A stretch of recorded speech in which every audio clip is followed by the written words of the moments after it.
할렐루야, 할렐루야. 오늘 하나님 말씀 히브리서 11장 1절부터 3절 말씀입니다. 히브리서 11장 1절부터 3절의 말씀입니다. 믿음은 바라는 것들의 실상이요 보지 못하는 것들의 증거니 선진들이 이로써 증거를 얻었느니라. 믿음으로 모든 세계가 하나님의 말씀으로 지어진 줄을 우리가 아나니 보이는 것은 나타난 것으로 말미암아 된 것이 아니니라. 아멘. 할렐루야. 우리 하나님 참 좋으신 하나님이십니다. 아멘. 이 시간 하나님의 은혜와 평강이 여러분들과 여러분들의 가정과 직장과 사업장 그리고 자녀들까지 하나님의 은혜가 흐르고 넘치도록 채워지길 주의 이름으로 축원합니다. 자, 우리 따라합니다. 나는 예수님 안에서 모든 사람들을 이해하고 용서하고 사랑하겠습니다. 자, 우리 선포의 기도 드립니다. 나사렛 예수의 이름으로 명하노니 양내 갓난의 영 채무의 영은 떠나갈지어다. 내 앞에 하나님의 축복을 가로막는 모든 악한 영들은 속히 떠나갈지어다. 내 죄로 인해서 나를 떠나갔던 모든 영권, 인권, 물건은 속히 회복되어 돌아올지어다. 아멘. 우리 안에 있는 모든 가난의 영, 채무의 영이 떠나간 줄로 믿습니다. 우리의 모든 빚은 다 청산된 줄로 믿습니다. 하나님의 축복을 가로막는 악한 영들이 다 떠나간 줄로 믿습니다. 내 죄로 인해서 나를 떠나갔던 모든 영권, 인권, 물권의 권세들이 다 회복되어 돌아온 줄로 믿습니다. 할렐루야. 이 시간도 하나님께 영광 올려드리는 귀한 시간 되시길 주의 이름으로 축원합니다. 오늘 히브리서 11장 1절부터 3절의 말씀 가지고 증거를 얻는 믿음을 갖자라는 제목으로 말씀을 나누겠습니다. 따라합니다. 증거를 얻는 믿음을 갖자. 증거를 얻는 믿음을 갖자.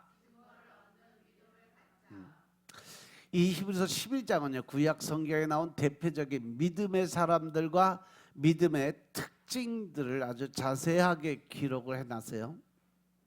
그래서 오늘은 본문 말씀을 통해서 하나님이 인정하시는 믿음이 어떠한 것인지 우리가 볼 수 있습니다.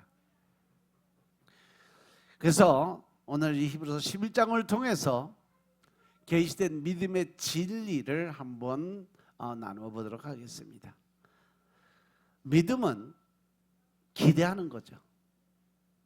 제일 먼저 믿음은 기대하는 거다. 1절에 보니까 믿음은 바라는 것들의 실상이다라고 설명을 합니다. 여기서 바란다는 것은 기대하다, 소망하다 그러한 의미. 따라서 기대하고 바라고 소망하는 것이 없다면 결국 그거는 믿음이 아니라는 거죠. 내 마음속에 하나님께서 이렇게 해주실 거 저렇게 해주실 거 내가 어떤 꿈을 갖고 소망을 갖고 희망을 갖고 원하는 그것이 하나님이 도와주심으로 해서 내가 그 모든 걸 이룰 수 있다는 확신의 생각이 없다면 결국 나는 내 안에 믿음이 없다라는 결론이 나와요. 기대가 없고 바라는 것이 없고 소망하는 것이 없는 사람은 믿음으로 사는 사람이 아니다라는 결론이 나와요. 그럼 믿음의 사람은 뭐예요? 언제나 긍정적인 생각이죠. 내가 할 수 없지만 내가 바라고 원하고 그 소망하는 모든 것들이 나는 할 수 없지만 내 안에 계신 성령이 즉 하나님이 나를 도와주시면 나는 뭐든지 할 수 있다. 하면 된다. 그러면 해보자. 도전적인 그러한 생각, 의지를 가지고 있어야 하나님도 일을 하신다는 거죠. 입으로는 믿는다. 난 하나님이 해줄 걸 믿어요. 그러고 생각만 가지고 마음속에서는 움직임이 없으면 그거는 다 뻥이요. 가짜. 따라서 믿음으로 사는 사람은요, 무언가 내가 희망을 갖고 소망을 갖고 기대를 갖는 사람들이 바로 믿음으로 사는 사람들이에요. 무언가를 바라고 소망하는 사람이 바로 믿음의 사람인 것임을 믿으시기 바랍니다. 그렇다면 우리는 무엇을 기대하고 소망하고 바라봐야 될까? 아무거나 기대하고 바라고 소망한다고 그거 믿음이냐? 그건 아니라는 거죠. 어느 분이 자기가 경제적으로 너무 힘들어서 생각하는 것이 뭘 생각할 것 같아요? 요즘에 돈도 없고 아무것도 없어갖고 뭔가 대박이 한번 터져야 되는데 이 시대에서 가장 대박 터뜨릴 수 있는 기본적인 조건이 뭐요? 대박 복권이요. 대박 복권. 그래서 복권을 2번이나 샀대. 아마도 그분은 복권을 사면서 1등 당첨되기를 내심 기대를 하고 샀을 거예요. 그죠? 1등 돼서 빚도 갚고 넉넉한 생활을 하는 것을 바라보고 샀을 거예요. 그것이 될까 안 될까? 어떤 사람은요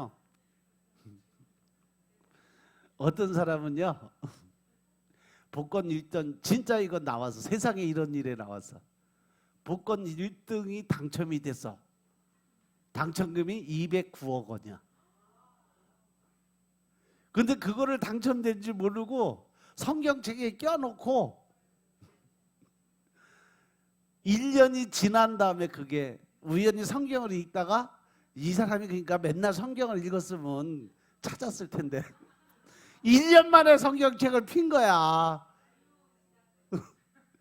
그런데 법이 그렇다네. 1년이 지나는 그 순간 그게 효력이 상실된대요.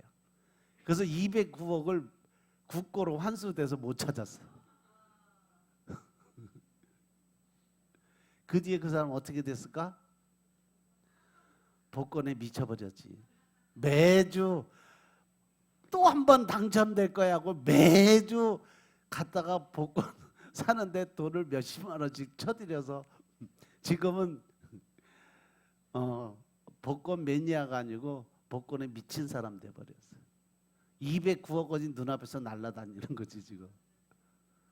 그런데 나 같은 입장이면 어떻게 할까 그랬는데 난 그냥 내려놓을 것 같아.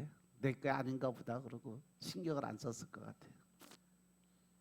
근데 그 사람은 거기에 집착하다 보니까 패가 망신의 지름길을 걸어가고 있어서 세상에 이런 일이 여기에 나왔더라고. 이 진짜 그 사람 그 복권 지금도 가지고 있더라고. 그대로. 결국은 이 복권을 산다는 것은 자기 어떤 잠깐 동안이라도 일주일간의 자기 소망과 희망이 그 안에 들어있는 거예요. 그죠? 그것도 어떠한 마음으로? 아주 간절함이 그 안에 들어있어요. 그런데 믿음은요 대상이 중요해요. 대상을 잘못 선정을 하면 광신자가 되는 거죠. 지금 이 사람처럼. 그러면 우리가 기대하고 바라고 소망해야 될 것은 뭐냐? 바로 주님을 기대하는 거죠. 기독교 신앙은요 2가지 측면에서 주님을 기대해야 돼. 첫 번째, 주님의 임재를 기대할 수 있어야 된다. 임재란 말은 한문으로 말하면 임할 임자에 있을 제자. 하나님이 오셔서 함께 계시는 것임을 임재라고 표현을 합니다.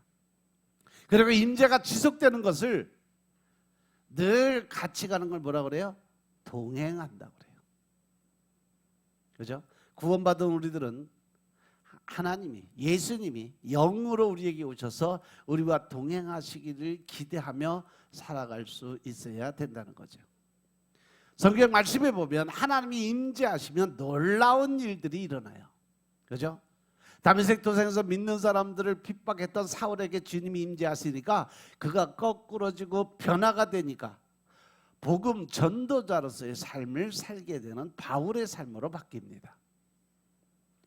군인이 뽑혀서 비참한 처지에 있던 삼손에게 성령이 임하시니까 계력을 발휘해서 엄청난 숫자의 블레셋 사람들을 죽일 수 있는 계기가 됐어요. 무능한 노인으로 죽음을 기다리던 모세에게 하나님의 영이 임하시니까 그가 힘을 얻어서 이스라엘 백성들을 애굽에서 구원해내는 역사가 일어납니다. 그죠? 진약에 넘어와서 밤새워 그물을 던진 베드로가 한 마리의 고기도 잡지 못했던 그 베드로에게 예수님이 함께 하시니까 그물이 찢어질 정도의 물고기를 잡는 기적이 일어났습니다. 따라서 우리들의 신앙생활에도 반드시 주님의 임재가 있어야 됨을 믿으시기 바랍니다. 아멘. 우리의 삶 속에서 주님의 임재가 있는 것과 임재가 없는 것은 엄청난 차이가 나요. 가인의 제사에는 하나님의 임재가 없었어요. 아벨의 제사에는 하나님의 임재가 있었습니다. 갈멜산에서 바알과 아세라의 선지자들이 바치는 제물에는 그들의 신의 임재가 없었어요. 엘리야가 드리는 제물은 하나님의 임재가 불로서 나타났습니다. 따라서 임재가 없는 삶은 결국 뭐다? 가짜라는 얘기죠. 임재가 있어야 진짜가 됩니다. 우리가 드리는 예배에도 임재가 있는 예배가 있고 임재가 없는 예배가 있어요. 우리가 드리는 기도도 임재가 있는 기도가 있고 임재가 없는 기도가 있어요. 임재가 있는 예배에는요, 우리의 마음속에 평안과 위로가 임하게 되지. 우리가 드리는 기도에 임재가 들어오면 능력과 권세가 임하게 되어 있습니다. 아멘. 그런데 임재가 없는 예배나 기도는요, 허공을 치는 거죠. 늘 갈급해요. 늘 무언가 부족해요. 우리가 드리는 찬송도 교제도 모든 종교적인 행위에는 임재가 있는 경우가 있고 임재가 없는 경우가 있습니다. 우리는 임재를 기대하고 주님을 찾아야 된다는 사실을 명심하시기 바랍니다. 기독교 신앙의 두 가지 측면에서 주님을 기대하는, 둘째는 주님의 재림을 기대하는 믿음을 가져야 된다는 거죠. 인류 역사는요, 결국 주님의 재림을 향해서 달려가고 있어요. 우리가 살아가는 하루하루도 마지막 마라나타, 주 예수여 어서 오시옵소서, 예수님이 올 때를 기다리며 살아간다는 거죠. 그리고 마지막 때 주님의 재림의 나팔이 불면 사단 마귀의 권세가 끝이 나고 영원한 지옥의 문이 열립니다. 주님이 재림하시면 믿음의 사람들의 고난도 끝이 난다는 거죠. 사탄 마귀는 주님의 재림이 자신의 멸망이라는 것을 알기 때문에 모든 수단과 방법을 통틀어서 주님의 재림을 방해하고 있어요. 사단 마귀가 주님의 재림을 막기 위해서 집중적으로 방해하는 것이 몇 가지 있습니다. 마태복음 24장에 보시면, 마태복음 안에 있는 그 마태복음 24장이 바로 작은 소책자 계시록이라고 얘기를 해요. 마태복음 24장에는 주님이 재림하시기 위해서 반드시 이루어져야 될 것 두 가지를 말씀하는데, 그 두 가지는 마귀를 집중적으로 방해를 한다는 거죠. 첫째는 마귀는요, 미전도 종족에게 복음이 전파되는 것을 방해합니다. 마태복음 24장 14절에 보면 이 천국 복음이 모든 민족에게 증언되기 위해서 온 세상에 전파되리니 그제야 끝이 올 것이다. 이 땅의 모든 종족들에게 복음이 전파되면 주님이 재림하신다라고 정확하게 말씀하셨어요. 전 세계 종족이 몇 종족이나 될 것 같아요? 많아요. 그렇지, 많지. 한 2만 4천 종족이 된다 그래요. 그런데 초대교회 때부터 지난 89년도까지 13,000개의 종족의 복음이 전파되고 미전도 종족의 수가 11,000개였어요. 그런데 89년도에 2차 로잔 대회 이후에 세계 교회가 미전도 종족 교회에 박차를 가기 시작을 해요. 그 결과 2001년도에 미전도 종족의 수가 8,000교회, 8,000종족으로 줄었고 2004년도 6,000, 그 다음에 2006년도에 3,600종족, 그 다음에 2008년에 3,300, 2012년에 1,500종족으로 남았다 그래요. 그런데 2020년도 보고서에 보시면 현재 복음이 모든 민족에게 실질적인 복음이 다 전파가 되었다라고 보고가 됐어요. 그러면 이제 예수님이 올 때가 다가왔다는 얘기죠. 그런데 아직 복음이 들어가지 않는 대부분의 종족들은 어디예요? 이슬람권이에요.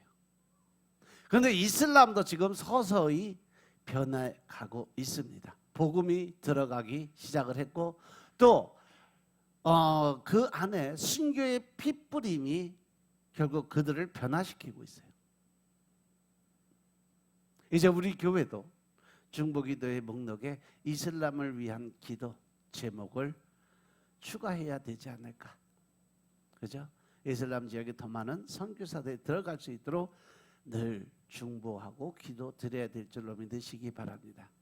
그래서 하나님께서 우리에게 인도 미조람 지역에 신학대학교를 세우게 하시고 그곳에서 지금 열심히 하나님의 종들을 훈련시키는 과정에 1년에 30명에서 40명 정도 주의 종들을 안수해서 열방으로 보내고 있어요.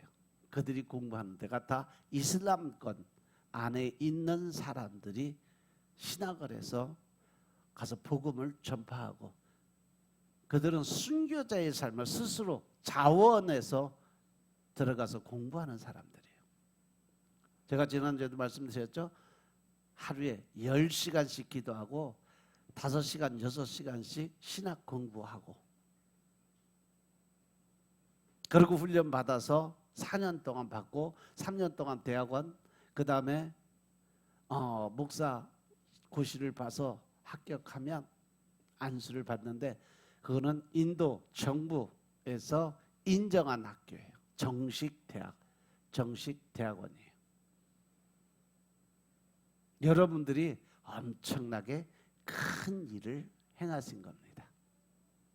여러분들이 거기 거의 한 1억 3천만 원 들여서 학교를 세우고 또 그 기숙사 공부하는 교실 또 교회까지 한 번에 다 세웠어요. 여러분들 십시일반 모아서 하나님 앞에 드렸던 선교 예물이 그곳에 가서 엄청난 능력을 발휘했어요. 지난 주일날 우리 사모님이 김은혜 목사님이 선교 보고하면서 우리가 그동안 뿌려놓았던 씨앗들이 어떻게 성장했는지를 간증하는 거 들으셨을 거예요. 실질적으로 가서 보면 우리가 선교 사역하는 게 얼마나 큰 일인지 가서 눈으로 보면 확인이 돼요. 그래서 우리가 그곳에 가서 직접 선교사 생활 못하니까 우리는 보내는 선교. 그래서 선교 예물에 신경을 써서 여러분들이 드리면 그것으로 외국에 나가서 많은 영혼 구하라는데 그것이 사용된다는 사실 명심하시고 여러분들 이 선교 이 예물에 신경 쓰셔서 많은 영혼 구할 수 있는 그러한 삶에 동참하시길 주의 이름으로 부탁드립니다. 우리 기도는요 마치 전쟁 중에 후방에서 포사격으로 전방 전투하는 부대를 돕는 것과 같은 역할을 하는 거예요. 우리는 강력한 중보 기도로 이슬람의 견고한 진을 모든 민족에게 복음이 전파되는 것을 막고 있는 악한 영들의 유세들을 깨트려야 될 줄로 믿으시기 바랍니다. 두 번째는 뭐냐? 마귀는 이스라엘의 회복을 방해합니다. 마태복음 24장 32, 33절에 보면 무화과나무의 비유를 배우라. 그 가지가 연하여지고 잎사귀를 내면 여름이 가까운 줄을 아나니 이와 같이 너희도 이 모든 일을 보거든 인자가 가까이 곧 문 앞에 이른 줄을 알라 라고 말씀했어요. 여기서 무화과나무는 바로 이스라엘을 설명하는 것입니다. 가지가 연하여지고 잎사귀를 내는 것은 이스라엘의 독립입니다. 33절에 보니까 이스라엘이 독립되면 주님이 문 앞에 이른 것이라고 말씀하신다는 거죠. 이제 독립된 이스라엘은 육적으로 그리고 영적으로 회복이 되어 가고 있다는 거죠. 이스라엘에도 유대교가 지금 기존의 종교를 가지고 있는데 지금 복음을 가지고 개신교가 계속 인원이 늘어가고 있어요. 이스라엘이 다 변화될 때까지. 이사야서 42장에 나오신 말씀처럼 동방의 한 지도자가 그곳에서 모든 사람들을 변화시키는 복음의 전도의 사역을 감당할 때 이제 그때가 마지막 끝이 오겠다라고 말씀하셨어요. 이제 독립된 이스라엘은 곧 육적으로 그리고 영적으로 회복되어 가고 있으니까 또 다른 하나님의 예언적 말씀이 이루어지고 있음을 깨달으시기 바랍니다. 사단 마귀는요, 이스라엘이 회복되면 주님이 재림한다는 사실을 알기 때문에 이스라엘이 회복되는 것을 어떻게 해서든지 막으려고 엄청나게 노력을 해요. 그래서 이스라엘을 복음 전하다 걸리면요, 거기는 거의 이슬람권 같이 엄청나게 핍박을 해요. 교회에 막 유리창 다 깨버리고 사람들 유대교 청년들이 몰려가서 교회에 있는 사람들 다 구타하고 구박하고 엄청난 힘든 일들이 생기는데도 불구하고 그곳에서 끝까지 목숨 걸고 전도 선교하시는 분들이 엄청 많아요. 우리 교회에서 하고 있는 이스라엘 회복을 위한 중보기도와 이스라엘 회복을 위한 선교 사역은요, 주님의 재림을 앞당기는 아주 중요한 사역인 것임을 믿으시기 바랍니다. 우리는 주님의 재림을 기대하기 때문에 이슬람 지역의 영적 부흥과 이스라엘의 회복을 위해서 힘써서 기도를 드려야 될 때인 것입니다. 두 번째는 주님이 주시는 비전을 기대하는 거죠. 인생을 내가 원하는 대로 사는 것은 인본주의의 삶을 살아가는 거예요. 우리 그리스도인은요, 신본주의, 즉 말씀 중심으로 살아야 된다는 거죠. 신본주의로 산다는 것은 내가 원하는 삶이 아니라 하나님이 원하시는 삶을 살 줄 알아야 된다. 아멘. 주님이 원하시는 삶을 살기 위해서 우리가 받아야 될 것이 있어요. 바로 하나님이 우리에게 주시는 비전, 꿈을 받아야 된다는 거죠. 소망을 받아야 된다는 거예요. 주님이 주시는 비전을 받고 그 비전을 기대하고 그 비전을 위해서 헌신하는 삶이 바로 위대한 삶이 될 수 있다는 사실 명심하시기 바랍니다. 자, 따라합니다. 위대한 비전이 위대한 인생을 만든다. 할렐루야. 위대한 꿈이 위대한 인생을 만들어 갈 수 있다는 거죠. 저와 여러분은 위대한 인생을 사시길 주의 이름으로 축원합니다. 주님이 주시는 위대한 그 비전, 꿈을 바라보시기 바랍니다. 그 꿈을 꾸시기 바랍니다. 주님이 주시는 그 꿈에 소망을 가지시기 바랍니다. 그리고 위대한 그 꿈에 대해서 우린 끝까지 믿음의 순종의 삶을 살아야 되는 거죠. 그래서 그 위대한 비전에 그 위대한 꿈에 우리는 헌신의 삶, 순종의 삶을 살아야 된다는 사실 명심하시기 바랍니다. 세 번째는 천국을 기대하는 거죠. 자, 따라합니다. 우리의 소망은 하늘에 있다. 할렐루야. 진짜요? 앵무새 아니고 그냥 입만 딸짝딸짝 하는 거 아니야? 우리의 소망은 어디 있어요? 하늘나라에 있죠. 영원한 나라. 히브리서 11장 10절에 보시면 아브라함에 대해서 이렇게 말씀하세요. 이는 하나님의 경영하시고 지으실 터가 있는 성을 바랐음이니라. 할렐루야. 아브라함은 하늘의 성을 바라보고 살았던 사람이에요. 히브리서 11장 13절 14절을 보겠습니다. 히브리서 11장 13절 14절의 말씀. 너 성경책 어땠냐?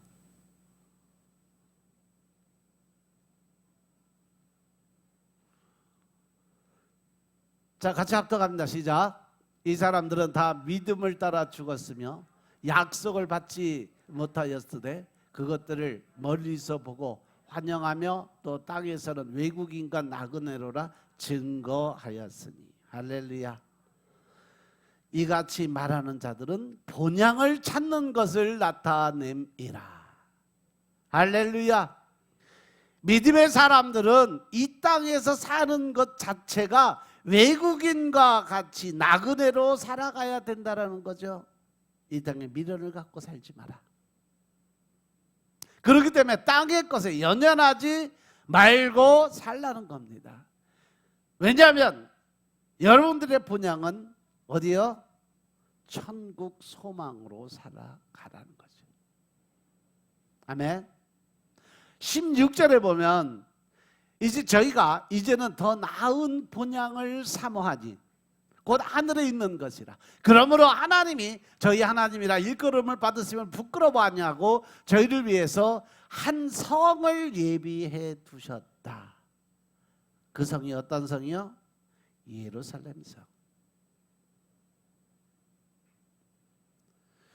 저희가 이제는 더 나은 본향을 사모하니 곧 하늘에 있는 것이라. 그들이 사모했던 것은 이 세상에서 잘 먹고 잘 사는 것이 아니라는 겁니다. 하늘에 있는 더 나은 본향, 천국을 사모하고 살았던 사람이라는 거죠.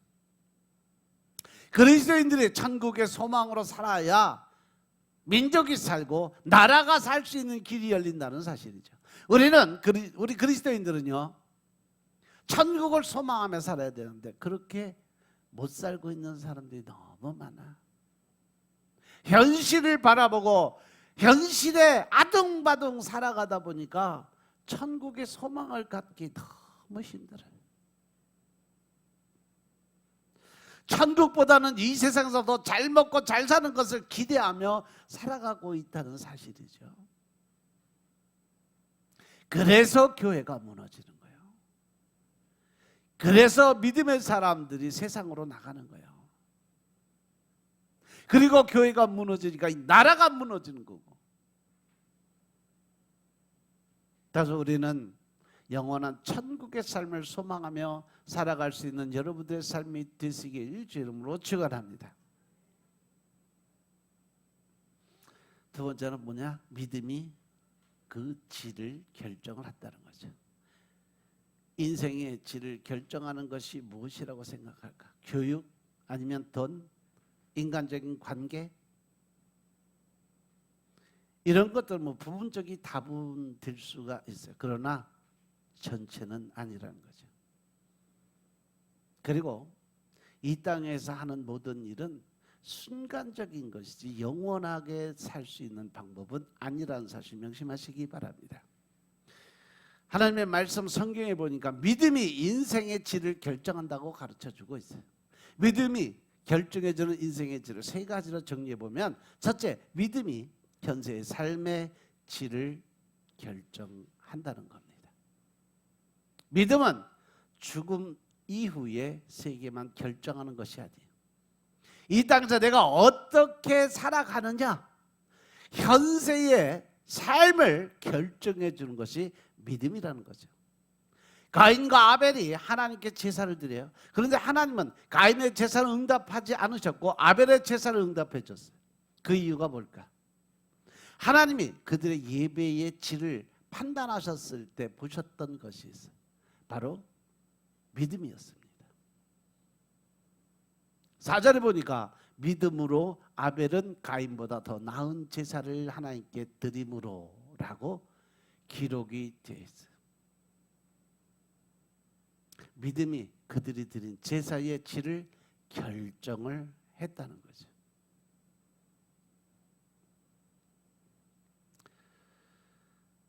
한동안 여러분들이 왕의 제정 생활을 공부했던 적이 있을 거예요. 그죠?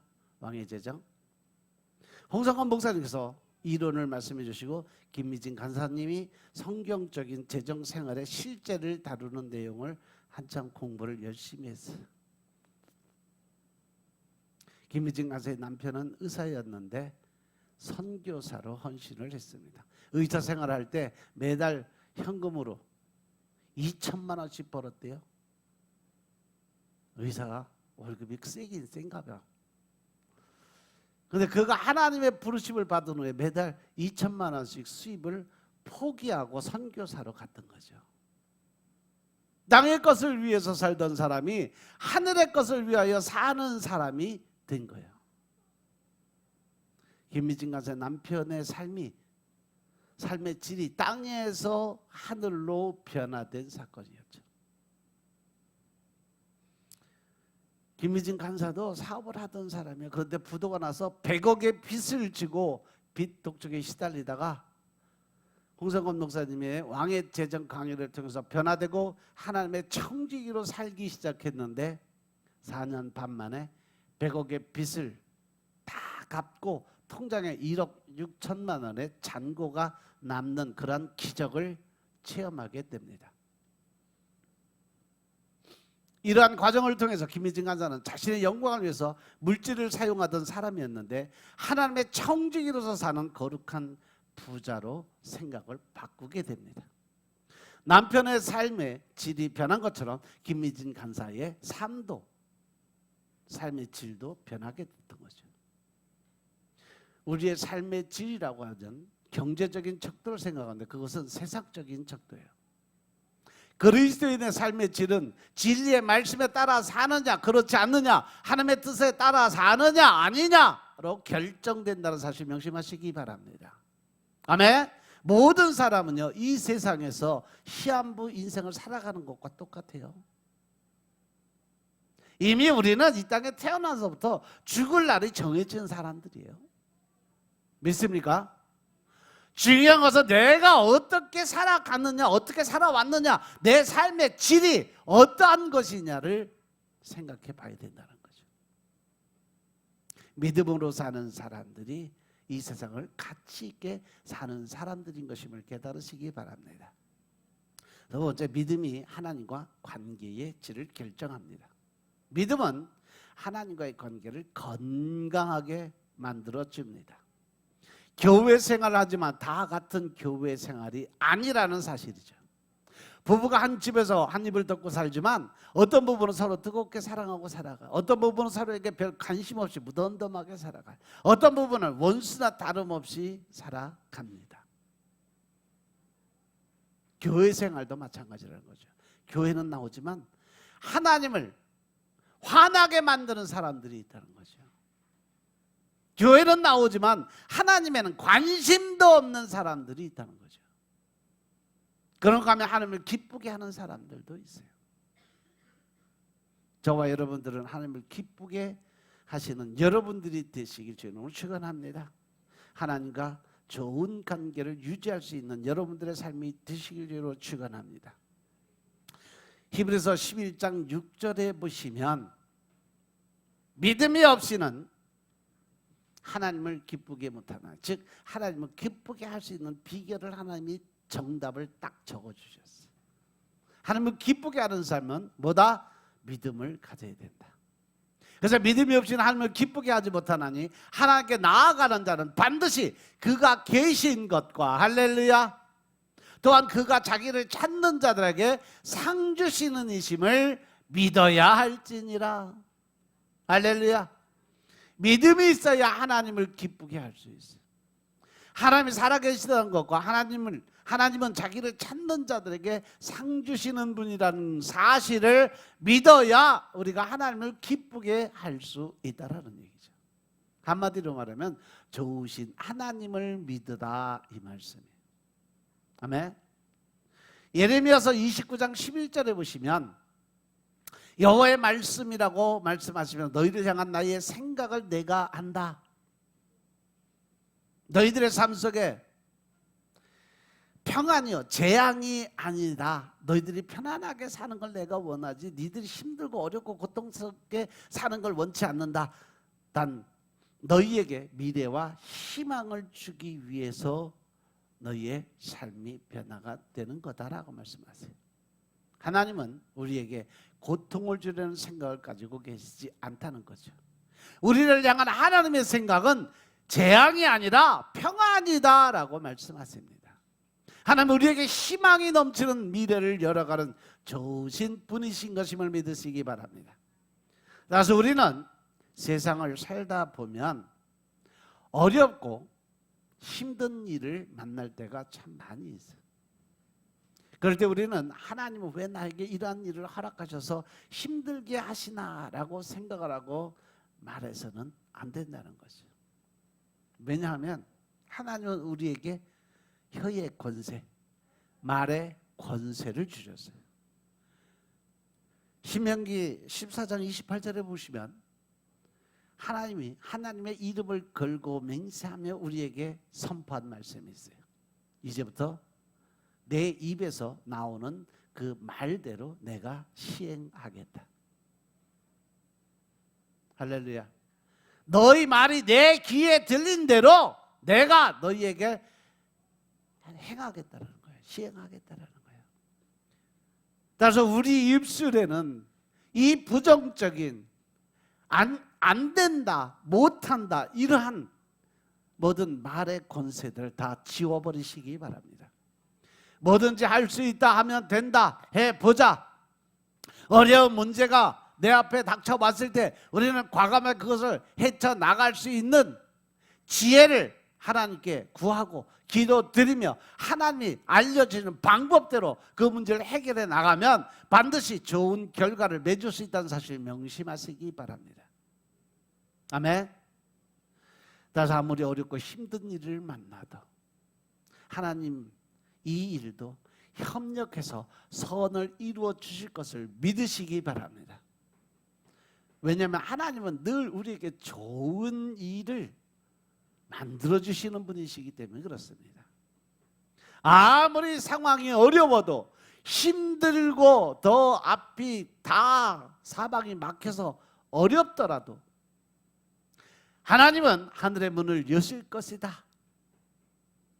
사방이 다 막혀있다 하늘은 뚫려있다. 하늘을 바라보시고 기도드리시기 바랍니다. 그리고 입술로 고백하시기 바랍니다. 내가 아무리 힘들고 어려워도 하나님은 하늘의 문을 열어주실 것이다라는 확신 있는 믿음의 선포의 기도를 들으시기를 이름으로 축원합니다. 바로 그러한 믿음을 하나님이 기뻐하신다는 겁니다. 그러한 믿음이 하나님과의 관계의 질을 높여준다는 사실 명심하시기 바랍니다.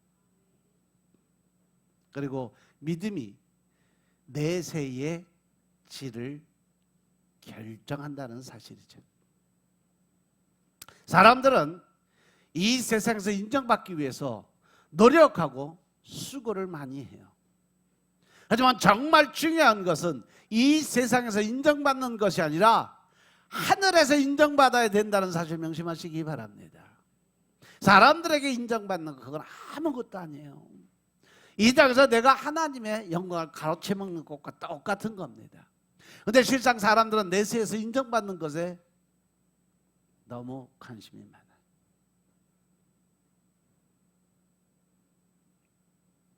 하나님의 나라에는 안 보이니까 관심이 없고 현실의 삶에 인정받기를 원하는 삶을 더 살아가고 있다는 거죠. 마태복음 6장에 보면 구제하거나 기도하고 금식할 때에 주의해야 할 점을 말씀하십니다.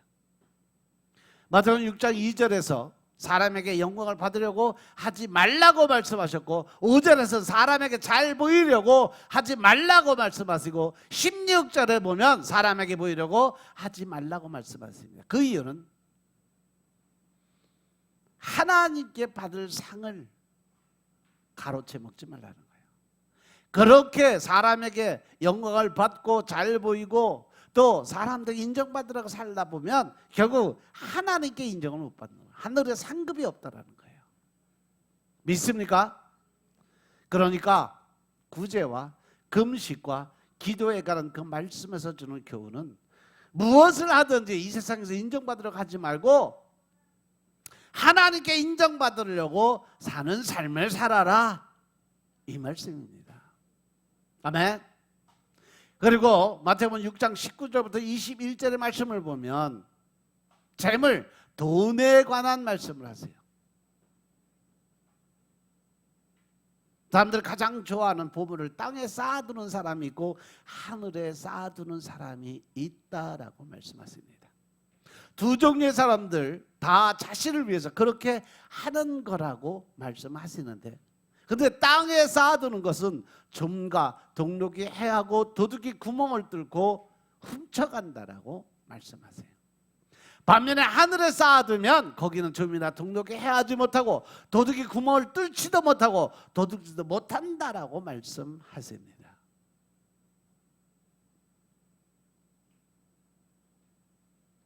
그래서 제가 여러분들에게 투자를 할 것 같으면 하나님께 투자하라고 말씀드리는 거예요. 나는 내 인생을 어떻게 어디에다 투자하고 있는지 한번 돌아보시기 바랍니다. 혹시 부실은행과 같은 이 세상에 투자하고 살아가지는 않는지 돌아보시기 바랍니다. 좀이나 등록이 해하지 못하고 도둑이 구멍을 뚫지도 못하고 도둑질도 못하는 천국에 투자하는 여러분들이 되시길 주 이름으로 축원합니다. 믿음의 역사는 순종할 때 일어나요. 믿음의 역사라고 할 때 역사는 어떠한 일, 행위를 나타내요. 따라서 믿음의 역사라는 말은 믿음의 결과다라고 볼 수 있어요. 그런데 믿음의 역사는 어디서 일어난다? 순종할 때 일어난다. 어디에? 하나님의 말씀에, 하나님의 뜻에 순종하고 살아갈 때 믿음의 역사가 일어납니다. 7절에 보시면 노아의 순종에 대해서 말씀하시는데, 노아는 세상에 홍수로 멸망할 것에 대한 경고를 받아요. 그리고 방주를 예배하라는 하나님의 음성을 듣습니다. 그래서 노아는요, 거기에 대한 아무런 의심, 의문을 갖지 않냐고 하나님의 말씀하신 대로 방주 만드는데 최선을 다하고, 세상 사람들이 어떤 미친놈이라고 날씨도 맑은데 날씨도 좋은데 무슨 산 위에다가 배를 만드냐고 손가락질하고 욕을 해도 꿋꿋하게 하나님의 말씀만을 붙들고 일을 합니다.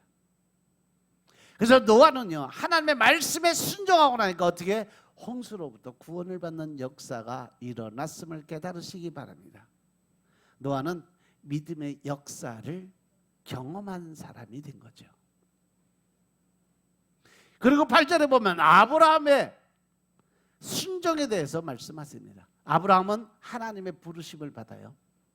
그리고 부르심에 순종해서 어디로 갈지도 모르고 목표도 설정이 안 되는데 하나님이 그냥 일단 나와서 출발할 때 내가 알려줄게, 이 말씀 한마디 믿고 그냥 순종을 하게 됩니다. 17절에도 보면 아브라함의 순종을 말씀하는데, 하나님은 아브라함에게 이삭을 번제로 드릴 것을 명령하셨어요.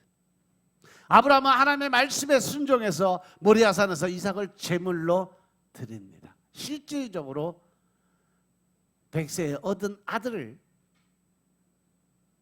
제단에 묶어놓고 칼을 들어 그의 가슴을 갈라서 번제로 드릴 준비를 합니다. 그리고 실질적으로 드렸어요. 아브라함은 바로 이 믿음의 역사를 일으킨 거죠. 그때 아브라함의 믿음은 바로 하나님께서 내 허리에서 나온 그 자를 통해서 믿음의 조상이 되게 만들었다는 그 말씀을 믿어서 그 아들이 죽지 않을 것을 믿기 때문에 더 큰 믿음으로 순종을 하게 된 거죠. 성경에 나오는 믿음의 사람들 중에 어떤 사람들은 하나님의 음성을 직접 듣고 그 음성에 순종해서 믿음의 역사를 경험해요. 어떤 사람들은 성령의 감동을 받았고 그 감동에 순종해서 믿음의 역사를 체험하는 사람들도 많이 있어요. 또 어떤 사람들은 하나님의 종을 통해서 말씀하시는 하나님의 음성을 들었고 그 말씀에 순종해서 믿음의 역사를 체험했습니다. 하나님께 순종하기 위해서는 믿음의 담력이 필요하고 자기 결단이 필요하고 더 나아가서 가장 큰 자기 포기가 있어야 된다는 사실이죠. 내가 나를 포기하고 내려놓음을 통해서 내가 죽어야 하나님을 향한 순종의 결단이 이루어질 수 있다는 거죠. 우리가 살다 보면 때에 따라서 하나님의 요구가 터무니없는 요구처럼 느껴질 때가 있어요. 내가 도저히 할 수 없는 일, 도저히 이 상황에서 이루어질 수 없는 일, 그럼에도 불구하고 하나님은 우리에게 말씀하실 때가 있어요. 즉 다시 말해서 인간적으로 황당한 요구를 하실 때가 가끔 있으세요. 어떤 때는 정말 내가 놓기 힘든 것, 내가 마지막까지 붙들고 있는 것을 내려놓으라고 말씀하실 때가 있어요. 제가 늘 여러분들에게 말씀드리지만 여러분들이 이 육적인 삶에서 영적인 삶으로 바뀌어지는 이 과도기 과정에서 내가 내려놓음을 통해서 내가 죽느냐 사느냐 이 결정을 할 때가 가장 위험할 때예요. 대개 보면 사람들이요 이 과도기 과정에서 자기의 자아를 내려놓지 못해서 결국은 미끄러지고 올라갔다 미끄러지고 반복적인 자기 주체의 삶을 살아가는 사람이 너무 많았어요. 그래서 순종이 어렵다는 겁니다. 하나님께서 무리한 것을 요구하시는 것처럼 우리가 생각하라고 알 수는 있지만 우리는 하나님은 좋으신 하나님이시고 가장 좋은 것을 언제나 우리를 위해서 준비하시는 하나님이심을 믿어야 된다는 사실입니다. 그리고 담대하게 그 말씀에 순종할 준비가 되어 있어야 된다. 바로 그럴 때 믿음의 역사는 그때 일어나게 된다는 사실 명심하시기 바랍니다. 아멘. 따라서 절대 하나님의 사역에 하나님이 하시는 일에 하나님께 인색한 삶을 살면 하나님도 여러분들에게 인색한 삶을 허락하세요. 내가 손해를 볼지라도 내가 좀 부족할지라도 있는 그대로 하나님 앞에 순종하시기 바랍니다. 여러분들이 당장 눈앞에 보면 손해보는 것 같고 내가 상당히 이렇게 부족한 것 같지만 길게 보면요 절대 손해가 아니에요. 오히려 몇 배, 몇십 배, 몇백 배, 1000배 이상 유익이 되는 일을 하나님이 우리에게 요구하신다는 사실 명심하시기 바랍니다. 많은 사람들이 하나님을 체험하고 싶어요. 대부분 성도들은요 자신의 삶 속에서 믿음의 역사가 일어나길 원합니다. 하지만 아주 극소수의 사람들에게만 믿음의 역사가 나타나고 있어요. 왜 그럴까? 하나님 앞에 순종하는 믿음이 별로 없기 때문에 그래요. 성령이 주시는 감동에 순종하지 않고 성령을 무시하는 삶을 살기 때문에 그렇습니다. 훌륭한 어머니가 훌륭한 자녀를 만들어요. 그래서 자녀 교육은요 아버지보다는 어머니가 더 중요하다고 생각해요. 그래서 유대인들은요 유대인 어머니와 이방인 아버지 사이에서 태어난 아이는 유대인으로 받아들이고 이방인 어머니와 유대인 아버지 사이에 태어난 자녀는 이방인으로 취급한다는 거죠.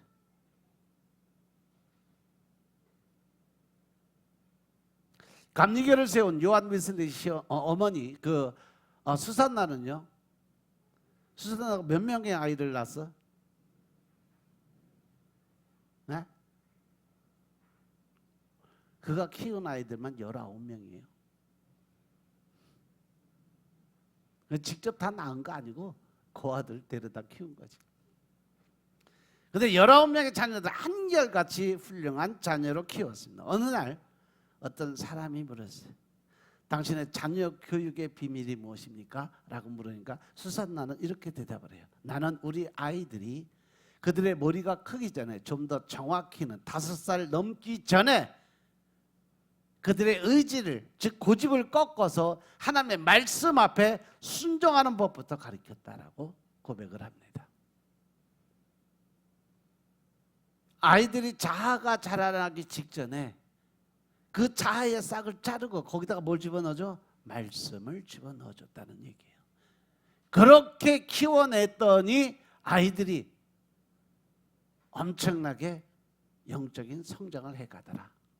그래서 그들이 이 19명의 아이들이 다 엄청난 자리에, 정부의 고관대직, 판사, 변호사, 또 기업의 사장, 다 좋은 자리에 올라서게 됩니다. 이렇게 우리가 하나님의 말씀에 믿음으로 순종할 때 하나님은 우리에게 믿음의 역사를 일으켜 주신다는 사실을 믿으시기 바랍니다. 그래서 여러분들 하나님의 말씀에 순종하는 삶을 사시길 주님으로 축원합니다. 하나님의 말씀에 순종하고 성령님의 말씀에 순종하고 예수님의 말씀에 순종할 수 있는 여러분들의 삶이 되시길 주의 이름으로 축원합니다. 그러한 삶을 살아갈 때 우리는 믿음의 역사를 이루어낼 수 있는 삶을 살아가고 증거를 믿는 믿음을 가질 수 있는 그 믿음이 그 안에서 생성된다는 사실 명심하시고 늘 여러분의 삶이 하나님을 기쁘게 하시고 하나님을 웃게 만들 수 있는 하루하루의 삶을 사시길 주의 이름으로 축원합니다. 기도드리겠습니다. 아버지 하나님 감사드립니다. 오늘도 우리가 믿음 안에서 하나님의 의를 드러내고 또한 하나님의 뜻대로 살아가는 믿음의 군사가 되게 하시니 감사합니다. 늘 신령과 진정의 마음으로 하나님의 뜻을 이루게 하여 주시고 더 큰 하나님의 사랑을 나누고 베푸는 삶에 주님의 역사가 일어나게 축복하옵소서. 늘 우리의 삶이 나는 죽고 내 안에 계신 예수님으로 살아가는 능력의 삶으로 살아갈 수 있도록 주님이 축복하옵소서. 이제는 오직 예수, 오직 한 길의 삶을 살아갈 수 있도록 나는 죽고 내 안에 계신 예수님으로 살아갈 수 있도록 주님이 역사하여 주시고 더 큰 하나님의 사랑을 나누고 베푸는 삶을 살 수 있도록 주님이 축복하옵소서. 모든 말씀으로 주 예수 그리스도의 이름으로 감사드리며 기도드려 싸움나이다.